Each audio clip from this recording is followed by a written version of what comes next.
Hi everyone, this is Dylan with a quick lesson on a butte known as Hole in the Rock. The butte is located in central Arizona in the Basin and Range province. It's right next to the Phoenix Zoo too. Now, when you're walking up to this butte, you're going to notice a whole bunch of outcrops of rocks around you.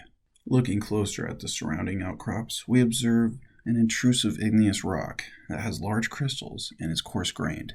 It contains quartz, feldspar, and mica minerals. It is identified as granite, and it is the underlying Proterozoic basement rock. It's 1.4 to 1.8 billion years old. Because it was formed underground with massive amounts of pressure, it begins to expand when it's pushed up to the surface. This is called pressure release. That and the brutal beating these rocks experienced when subsequent compressional forces due to plate tectonics caused a mountain building process known as a orogeny to occur, thus creating fracturing in the granite, making it susceptible to weathering. And it has all the way down to gravel, and is located all around the base of the butte. Don't confuse it with the granite they brought here to make the trails look prettier. Can you spot it in this picture? Here it is.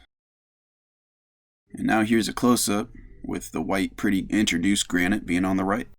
Moving to the base of the butte, we see a relatively young rock called caliche, a hard and natural calcium carbonate cement that forms due to evaporation and binds soil layers and surface sediments together in arid and semi-arid regions. Now let's take a step back and look at the butte. One might say the butte looks like a big red blob with rocks stuck in it. And though that's not wrong, what is the red blob? And why are there rocks stuck in it?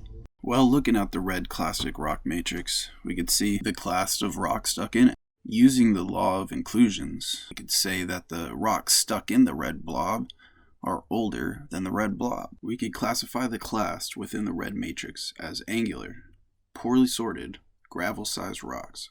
Looking at the individual rocks, we could identify them as granite. It's the same Proterozoic granite that you stepped on walking on the trail. We could check back to Dr. Mary Wilson's Sedimentary Rocks PowerPoint to find us a diagram to help figure out the origin of the clast. We can deduce that the clastic butte must be formed fairly close to the source. The red blob can now be identified as a sedimentary breccia that must be the remains of an alluvial fan. The breccia was formed sometime between the Miocene and the Oligocene, 11 to 32 million years ago. And if you remember, that would mean there is a large age gap between the two different layers of rock, creating an unconformity. Since then, it's been subjected to faulting. Can you spot the faults within the butte? If not the faults, can you spot the family of owls?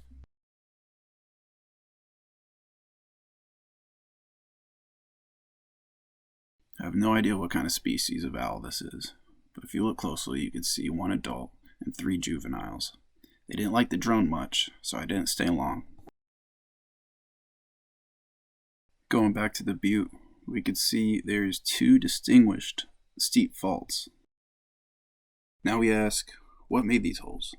Knowing how the butte was formed could lead us to an erosional process that may have happened. Water is the main culprit and the driver of this erosional process.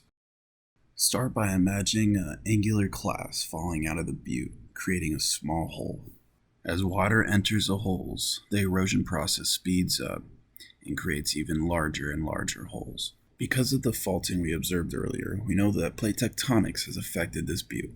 You can see here that the breccia dips southwest, and the strike is northwest-southeast.